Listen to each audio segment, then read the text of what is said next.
October മാസം 14-ാം തീയതി വൈകുന്നേരമാണ് നവീൻ ബാബുവിൻ്റെ യാത്രയയപ്പ് ചടങ്ങ് കളക്ടർ ക്രമീകരിക്കുന്നത്. വാസ്തവത്തിൽ വൈകുന്നേരം യാത്രയയപ്പ് ചടങ്ങ് നടത്തിയത് തന്നെ നവീൻ ബാബുവിനെ അപമാനിക്കാൻ തന്നെയായിരുന്നു. അത് അരുൺ കെ വിജയൻ സമ്മതിച്ചാലും ഇല്ലെങ്കിലും അവിടുത്തെ ജീവനക്കാർ കൃത്യമായി പറയുന്നുണ്ട്, അരുൺ കെ വിജയൻ്റെ മൗനാനുവാദത്തോടെ അല്ലാതെ അവിടെ ജില്ലാ പഞ്ചായത്ത് പ്രസിഡന്റിന് കയറി വരാൻ കഴിയില്ല. അവർ വലിഞ്ഞു കയറി വന്നു എന്ന് മാത്രമല്ല, അദ്ദേഹത്തിനെ തേജാവധം ചെയ്യുകയും ചെയ്തു.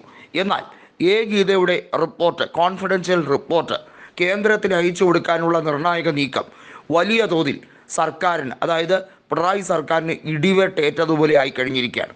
നവീൻ ബാബുവിൻ്റെ ഭാര്യ മഞ്ജുഷ കൃത്യമായി മൊഴി നൽകിയിരിക്കുന്നത് പ്രകാരം അത് ആത്മഹത്യയാവാൻ ഒരു രീതിയിലുള്ള സാധ്യതയുമില്ല എന്നാണ് അവർ പറഞ്ഞിരിക്കുന്നത്. അദ്ദേഹത്തിനെ അപായപ്പെടുത്തിയത് തന്നെയാണ് എന്ന് ഉറച്ച് വിശ്വസിച്ചുകൊണ്ടാണ് ആ മൊഴി നൽകിയിരിക്കുന്നത്. കാരണം അദ്ദേഹത്തിന് തിരിച്ചിങ്ങോട്ടേക്ക് വരുമ്പോഴുള്ള നിരവധി കാര്യങ്ങൾ പറഞ്ഞിരുന്നു.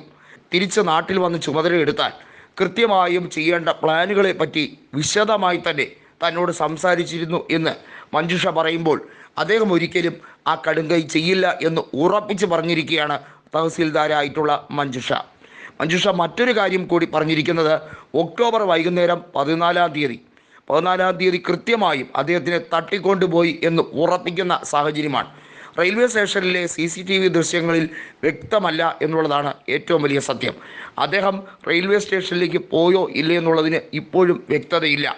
ഇതിനെപ്പറ്റി സമഗ്രമായിട്ടുള്ള അന്വേഷണം നടത്തിയിട്ടുമില്ല. തൻ്റെ മൊഴിയെടുത്തത് പോലും ഇത്രയും താമസിച്ചത് എന്തിനു വേണ്ടി? അതാരെ രക്ഷിക്കാൻ വേണ്ടിയാണ്? ദിവ്യയ്ക്ക് ജാമ്യം അനുവദിക്കാൻ വേണ്ടിയാണോ എന്നുള്ളത് വലിയ ചോദ്യമായി നിൽക്കുകയാണ്. മഞ്ജുഷയുടെ അഭിഭാഷകനായ അഡ്വക്കേറ്റ് ജോൺ റാൽഫ് കോടതിയുടെ മുമ്പിൽ പറഞ്ഞ നിരവധിയായിട്ടുള്ള കാര്യങ്ങൾ, വാദഗതികളുണ്ട്. അതിനകത്ത് പറഞ്ഞിരിക്കുന്ന പോയിൻറ്റ്സിൽ എല്ലാം തന്നെ എടുത്തു പറയുന്നൊരു കാര്യമുണ്ട്. എന്തിനാണ് ഇവർ പഞ്ചായത്ത് പ്രസിഡന്റ് ക്ഷണിക്കപ്പെടാത്ത ഒരു ചടങ്ങിലേക്ക് കയറിയത് എന്നുള്ളതിന് അരുൺ കെ വിജയൻ ക്ഷണിച്ചിട്ടാണ് വന്നത് എന്നൊരു മറുപടി പറഞ്ഞിട്ടുണ്ട്. അരുൺ കെ വിജയനെതിരെ എന്തുകൊണ്ട് അന്വേഷണം പ്രഖ്യാപിക്കുന്നില്ല? അദ്ദേഹത്തിന് എന്തുകൊണ്ട് സസ്പെൻഡ് ചെയ്യുന്നില്ല? അദ്ദേഹത്തിന് ഇപ്പോഴും എന്തുകൊണ്ട് കണ്ണൂർ കളക്ടറുടെ ചെയറിൽ ഇരുന്ന് ഭരിക്കാൻ അനുവദിക്കുന്നു? ഈ ചോദ്യങ്ങൾക്കൊന്നും ഉത്തരം നൽകാൻ സർക്കാരിന് കഴിയുന്നില്ല. സർക്കാർ സംവിധാനത്തിന് വേണ്ടി, സർക്കാരിൻ്റെ വ്യക്തിപരമായ താല്പര്യത്തിന് വേണ്ടി മാത്രമാണ് പോലീസ് അന്വേഷണം കൊണ്ടുപോകുന്നത്. ഇത് എങ്ങും എവിടെയും എത്താതെ മരവിപ്പിച്ച് ഒത്തുതീർപ്പ് ഫോർമുലയിലേക്ക് കൊണ്ടുപോകാൻ വേണ്ടിയുള്ള ഗൂഢമായ ശ്രമങ്ങൾ നടക്കുന്നു. കാരണം അദ്ദേഹത്തിനെ അപായപ്പെടുത്തിയതാണെങ്കിൽ തീർച്ചയായും ഗീത ASന്റെ റിപ്പോർട്ട് പ്രകാരം TTക്ക് ദേവസ്വം ഭൂമി കയ്യേറിയതുമായി ബന്ധപ്പെട്ട, അതുപോലെ ആറളം ഫാം പതിച്ചു കൊടുത്തതുമായി ബന്ധപ്പെട്ട വിഷയത്തിലൊക്കെ നവീൻ ബാബു കൃത്യമായ ഒബ്ജക്ഷൻ രേഖപ്പെടുത്തിയിരുന്നു. അദ്ദേഹം പെട്രോൾ പമ്പിൽ NOC സർട്ടിഫിക്കറ്റ് കൃത്യമായിട്ടുള്ള പരിശോധനകൾ നടത്തിയതും അതുമായി ബന്ധപ്പെട്ട് നടത്തിയ വാക്ക് തർക്കവും ഒക്കെ അവിടെ രേഖപ്പെടുത്തിയിട്ടുണ്ട്. അതുപോലെ തന്നെ ചെങ്കൽ മാഫിയയുമായി ബന്ധപ്പെട്ട കാര്യത്തിലും അവിടുത്തെ ഭൂമാഫിയയുമായി ബന്ധപ്പെട്ട കാര്യത്തിലും നിരന്തരമായി അദ്ദേഹത്തിന് ഭീഷണി, ത്രെട്ട് ഉണ്ടായിക്കൊണ്ടിരുന്നു. അദ്ദേഹത്തിൻ്റെ ജീവന് അപായം സംഭവിക്കാൻ സാധ്യതയുണ്ട് എന്ന രീതിയിൽ തന്നെയാണ് ഗീത AS ആ റിപ്പോർട്ട് തയ്യാറാക്കിയിരിക്കുന്നത്.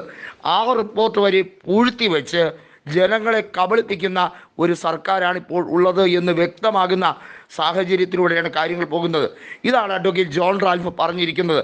ജോൺ റാൽഫ് കൃത്യമായി പറഞ്ഞിരിക്കുന്നു, ഹൈക്കോടതിയിൽ ഇവരുടെ ജാമ്യത്തിന് സ്റ്റേ ലഭിക്കേണ്ടത് 100% ഉറപ്പുള്ള കാര്യമായി മാറിക്കഴിഞ്ഞിരിക്കുന്നു.